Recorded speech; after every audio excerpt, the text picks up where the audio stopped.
శ్రీ గురుభ్యో నమ. శ్రీ మహాగణాధిపతయే నమ. శ్రీ సరస్వతి నమ. ఉగ్రరా వాల్మీకి మహర్షి రచించిన శ్రీమద్ రామాయణం యథాతథంగా చెప్పుకున్నాం.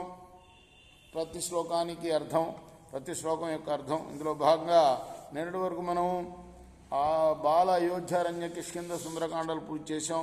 యుద్ధకాండలో 105వ సర్గ వరకు చెప్పుకున్నాం. ఈ రోజున 106వ సర్గ చెప్పుకునే ముందు వాల్మీకి మహర్షిని ప్రార్థన చేసుకుందాం. కూజంతం రామ రామేతి మధురం మధురాక్షరం ఆరుహ్య కవితా శాఖాం వందే వాల్మీకి కోకిలం. సమర్థద్గురు సాయినాథ్ మహారాజ్ కీ జై.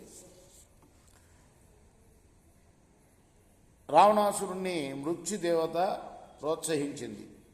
అందువల్లనే ఒళ్ళెరిగిన కోపం వచ్చింది వాడికి. కళ్ళెర్ర చేశాడు. కానీ రథసారితో సారథి నీకు దుర్బుద్ధి పుట్టింది.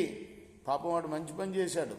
యుద్ధనీతి ప్రకారం బాగా దెబ్బతిన్నప్పుడు యుద్ధం చేయలేని స్థితిలో పక్కకు తీసుకెళ్ళాడు. రథాన్ని పక్కకు తీసుకెళ్ళాడు. అయితే వీడు తిడుతున్నాడు, నీకు దుర్బుద్ధి పుట్టింది. నేనేమన్నా బలహీనుణ్ణి అశక్తుణ్ణి అనుకున్నావా? నేను పౌరుషం లేనివాడిని అనుకున్నావా? ధైర్యం పోయిందని, నాకు పిరికితనం వచ్చిందని, ఇక నేను పరాక్రమించలేనని అనుకున్నావా? నాకు అటువంటి సమయంలో మాయలు తెలియవని, అస్త్రబలం లేదని అనుకున్నావా? నీ చిత్తం వచ్చినట్లుగా ఈ రథాన్ని ఎందుకు తోలుకొచ్చావు? నన్ను అవమానించావు. అలా కాకపోయినట్లయితే నా అభిప్రాయం తెలుసుకోకుండా శత్రు సమక్షంలో నుంచి నా ఈ రథాన్ని ఎందుకు ఇలా యువతలకి తోసుకుని వచ్చావు? దుర్మార్గుడా, నేను బలవంతుడిని, పరాక్రమంతోని ప్రసిద్ధికి ఎక్కాను. ఎంతో కాలం నుంచి నాకున్న కీర్తిని పాడు చేసేసావు. నేను పోరాటంలో నుంచి పారిపోను అని ప్రజలందరూ కూడా విశ్వసిస్తూ ఉన్నారు ఇప్పటిదాకా. ఆ నమ్మకాన్ని నువ్వు చెడగొట్టావు. నా శత్రువు తన బలానికి ప్రసిద్ధికి ఎక్కినవాడు, తన పరాక్రమంతో ఈ లోకాన్ని మెప్పించినవాడు. అటువంటి శత్రువు ఎదుట ఉన్న నన్ను యుద్ధప్రియుణ్ణి నువ్వు అల్పుడిగా చేశావు. దుర్మతి, నీవు నా రథాన్ని శత్రువుకు ఎదురుగుండా తోలలేదు. నువ్వు నా శత్రువు దగ్గర లంచం పుచ్చుకొని ఉంటావు.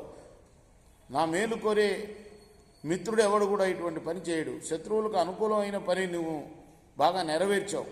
ఓ సారథి, నువ్వు నా దగ్గర చిరకాలం నుంచి పనిచేస్తున్నావు. నేను నీకు ఎన్నో మేళ్లు చేశాను. ఆ మేళ్లను ఒకసారి తలుచుకో. ఇప్పుడు నా శత్రువులు వెతుక్కుంటూ వచ్చిన ఆపై పడే లోపలే ఈ రథాన్ని యుద్ధభూమిలోకి తీసుకొని పో. నేను శత్రువులను ఎదిరిస్తాను అని నిష్ఠూరంగా రావణాసురుడు మాట్లాడాడు. ఆ సారథి సానునయంగా అన్నాడు, రాజా, నన్ను శత్రువులు వశపరుచుకోలేదయ్యా. వశపరుచుకోలేరు కూడాను. నేను మూఢుణ్ణి కాదు. నేను భయపడలేదు, ఏమరలేదు. నాకు మీ మీద స్నేహం లేకపోలేదు. మీరు చేసిన మేళ్లు నేను ఎప్పుడూ మర్చిపోలేదు. నేను మీకు మంచి చేయాలనే అనుకున్నాను. మీ మీద నాకున్న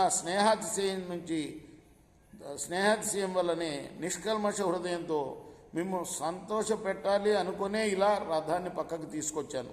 అయితే నేను చేసిన ఈ పని మీకు ప్రియంగా తోచలేదు. నేను మీకు మంచి చేయడానికే యుద్ధరంగాల నుంచి రథాన్ని తోలుకొని పక్కకు వచ్చాను. నన్ను నీచునిగా, దుష్టుడిగా మీరు భావించవద్దు. ఆ దోషాలు నాలో లేవు. నేను రథాన్ని ఎందుకు మళ్లించుకొని వచ్చింది చెప్తాను, వినండి. చంద్రోదయం అయినప్పుడు సముద్ర జలాలు ఉప్పొంగి ఎదురుగా వస్తూ ఉంటే మహానది ప్రవాహాలు వెనక్కి మళ్ళతాయి. ఆ మహాయుద్ధంలో మీరు ఎంత అలసిపోయి ఉంది నాకు తెలుసు. అయితే మీ ఉత్సాహాన్ని, యుద్ధానికి మీ సుముఖతని నేను గమనించలేకపోయాను. రథానికి పొంచిన గుర్రాలు రథాన్ని లాగి అలసిపోయి ఉన్నాయి. బలం కూడా ఉడిగిపోయింది వాటిలో. వాన దెబ్బతిన్న ఎద్దులాగా గుర్రాలు ఎండ దెబ్బతిన్నాయి. అంతేకాదు, ఏ వైపు చూచినా కూడా నాకు అపశకునాలు కనిపించాయి. అన్నీ ప్రతికూలంగా తోచాయి. రథం నడిపే సారథి శుభాశుభ శకునాలని, దేశకాలాలని గమనించాలి. తన రథకుడి మనస్సును కనిపెట్టాలి. రథకుడు అలసిపోతున్నది లేనిది తెలుసుకోవాలి. రథకుడి బలాన్ని, ఎదిరి బలాన్ని పరిశీలిస్తూ ఉండాలి. భూమి మిట్టపిల్లాలను, సమప్రదేశాలను, సమయాలను తెలుసుకుంటూ ఉండాలి. అన్నిటికన్నా ఎక్కువగా ఎదురువారి లోపాలను కనిపెడుతూ ఉండాలి. అందుకు తగినట్లుగా తన రథాన్ని శత్రు సమీపానికి తోలుకొని పోవడమో, పక్కకు తోలుకొని పోవడమో, ఎదురుగుండా తోలుకుపోవడమో, వెనక్కు తోలుకుపోవడమో చేయాలి. రాజా, మీరు వీరులు. మీరు అలుపు తీర్చుకోండి. ఈ గుర్రాలు కూడా అలుపు తీర్చుకుంటాయి. సహించడానికి దుఃఖం రాకుండా ఉండటానికి తగినట్టుగా ఈ రథాన్ని నేను తోలుకొని వచ్చాను. ప్రభు, మీరు నా ఏలికనే కాదు, నా స్నేహితుడు కూడా. మీ మీద నాకున్న స్నేహాతిశయం వల్ల, గౌరవాతిశయం వల్ల ఈ రథాన్ని ఇలా తోలుకొచ్చాను. మీరు శత్రు సంహారకులు. ఇప్పుడు మీ ఇష్టం వచ్చినట్లు ఆజ్ఞాపించండి, మీ ఆజ్ఞను జవదాటను, మీ రుణం నేను తీర్చుకుంటాను అని చెప్పాడు. సారథి చెప్పిన మాటలకు రావణాసురుడు సంతుష్టుడయ్యాడు, ఎన్నో విధాలు మెచ్చుకున్నాడు. అప్పుడు సారథిని చూచి, ఓ సూతురా, ఇప్పుడే రాముడికి ఎదురుకుండా నా రథాన్ని తోలు, నేను వాడిని వధించకుండా తిరిగి రాను అని రావణాసురుడు చెప్పాడు. ఒక హస్తాభరణాన్ని బహుమానంగా సారథికి ఇచ్చాడు. అప్పుడు సారథి ఆ రథాన్ని యుద్ధాభిముఖంగా తోలుకుని పోయాడు. క్షణలేశంలోనే రావణాసురుడు రథం రాముడికి అభిముఖంగా నిలిచింది. ఇది 106వ సర్గ. రేపు మనం 107వ సర్గ చెప్పుకుందాం. కృష్ణార్పణమస్తు. సాయి కృష్ణార్పణమస్తు.